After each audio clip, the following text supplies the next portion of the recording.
Read Hastings নামে একজন লোক একবার একটি সিডি ভাড়া নিয়ে তা ফেরত দিতে দেরি করায় $40 জরিমানা করেন। এই ঘটনা থেকেই তিনি একটি আইডিয়া পান, যার মাধ্যমে যাত্রা শুরু হয় নেটফ্লিক্সের। 14 এপ্রিল 1998 সাল 30 জন কর্মচারী নিয়ে ব্যবসার জন্য পুরোপুরিভাবে চালু করা হয় নেটফ্লিক্স। আজকে আপনাদের জানাবো নেটফ্লিক্সের যাত্রার কথা।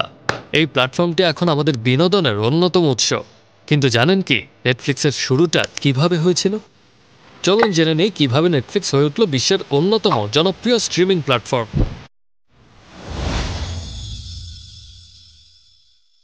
1991 সালে রিড হেস্টিংস পিওর সফটওয়্যার নামে তার নিজের কোম্পানি চালু করেন। এই কোম্পানি থেকে যে পরিমাণ আয় হতো সেটা দিয়ে খুব সহজেই নতুন প্রজেক্টে হাত দেওয়া যেত, আর প্রাপ্ত লাভের অংশ থেকেই নেটফ্লিক্সের জন্ম। নেটফ্লিক্সের সাফল্যের পেছনে সবচেয়ে বড় কারণ হচ্ছে এটি নতুন আরেকটি প্রযুক্তির সাথে যুক্ত হয়ে তাদের ব্যবসার আইডিয়া দাঁড় করায়। 90-এর দশকের শেষ দিকে যারা বাসায় ভিডিও ভাড়া করে এনে দেখতেন তাদের কাছে ভিএইচএসকে অপরিচিত মনে হবে না। তখন ভিডিও দেখার জন্য ভিএইচএস ব্যবহার করা হতো। নেটফ্লিক্সের প্রজেক্টে হাত দেওয়ার সময় হেস্টিংসের বন্ধু মার্ক র্যান্ডলফ তাকে ডিভিডির কথা বলেন, যেটা দেখতে ছোট, হালকা এবং ভিএইচএস যা কাজ করে এই ডিভিডিও একই কাজ করে। তাছাড়া ভিএইচএস ব্যবহারে যেহেতু খরচও পড়তো বেশি, তাই হেস্টিংসকে ফি দিতে হতো বেশি। 1997 সালের কথা, মার্ক র্যান্ডলফ এবং রিড হেস্টিংস নেটফ্লিক্স প্রতিষ্ঠা করেন। তবে তখন নেটফ্লিক্স আজকের মতো স্ট্রিমিং প্ল্যাটফর্ম ছিল না। তখন এটি ছিল একটি ডিভিডি রেন্টাল কোম্পানি, যেখানে অনলাইনে অর্ডার করা যেত। মার্কিন যুক্তরাষ্ট্রে পোস্ট অফিসের মাধ্যমে ডিভিডি পাঠানো হতো। নেটফ্লিক্সের সবচেয়ে বড় উদ্ভাবন ছিল এর সাবস্ক্রিপশন মডেল, অর্থাৎ গ্রাহকরা নির্দিষ্ট ফি দিয়ে মাসব্যাপী যত খুশি ডিভিডি অর্ডার করতে পারতেন এবং তাতে কোনো লেট ফি ছিল না। এই মডেল দ্রুতই জনপ্রিয় হয়ে ওঠে এবং নেটফ্লিক্স তাদের ব্যবসা বাড়াতে শুরু করে। এবার জানা যাক স্ট্রিমিং যুগের দিকে পদক্ষেপ নিয়ে। 2007 সালে নেটফ্লিক্স প্রথমবারের মতো স্ট্রিমিং সেবা চালু করে। 2007 সাল পর্যন্ত নেটফ্লিক্স প্রায় 1 বিলিয়নের মতো ডিভিডি ক্রেতাদের সরবরাহ করে। এরপর যখন ইউটিউব অনেক বেশি জনপ্রিয় হয়, তখন হেস্টিংস নতুন এই প্রযুক্তিগত ধারণাকেও তাদের ব্যবসার আইডিয়াতে পরিণত করেন এবং কাজে লাগান। এটি ছিল এক যুগান্তকারী পদক্ষেপ। তখন থেকেই মানুষ তাদের পছন্দের মুভি এবং শোগুলি সরাসরি ইন্টারনেটে দেখতে পেতে শুরু করেন, কোনো ডিভিডির ঝামেলা ছাড়াই। স্ট্রিমিং ছিল ভবিষ্যতের বিনোদন মাধ্যম এবং নেটফ্লিক্স সেই ভবিষ্যৎকেই আমাদের সামনে নিয়ে আসে। 2010 সালে কানাডায় এই সেবা ট্রায়াল হিসেবে চালু করে নেটফ্লিক্স। সেই সময় স্ট্রিমিং সার্ভিসটি শুধুমাত্র ব্রডব্যান্ড ইন্টারনেট সংযোগ ব্যবহারকারীরাই নিতে পারত।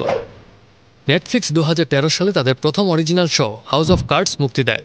এই শো ছিল ব্যাপকভাবে সফল এবং এই থেকেই শুরু হয় নেটফ্লিক্সের অরিজিনাল কন্টেন্ট তৈরির যাত্রা। আজ নেটফ্লিক্সের অরিজিনাল সিরিজ এবং মুভিগুলো বিশ্বজুড়ে জনপ্রিয়।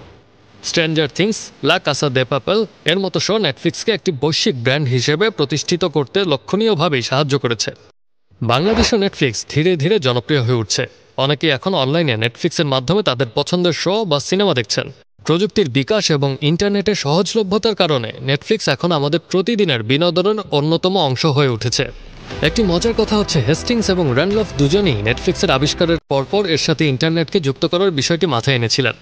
কিন্তু সেই সময় ইন্টারনেটের বিপ্লব আজকের মতো শুরু হয়নি। তবে তারা ঠিকই বুঝতে পেরেছিলেন নেটফ্লিক্সকে তারবিহীন মাধ্যমে সাহায্যে প্রচার করতে পারলে সব দিক থেকেই লাভবান হওয়া যাবে।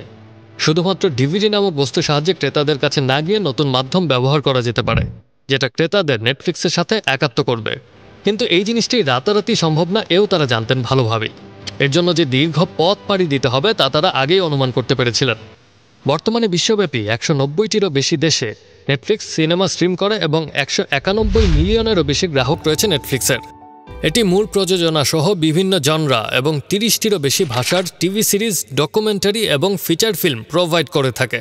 নেটফ্লিক্সকে টেক্কা দিতে Amazon prime, Disney plus, Hulu আসলেও নেটফ্লিক্সের জনপ্রিয়তায় একটুও ভাটা পড়েনি।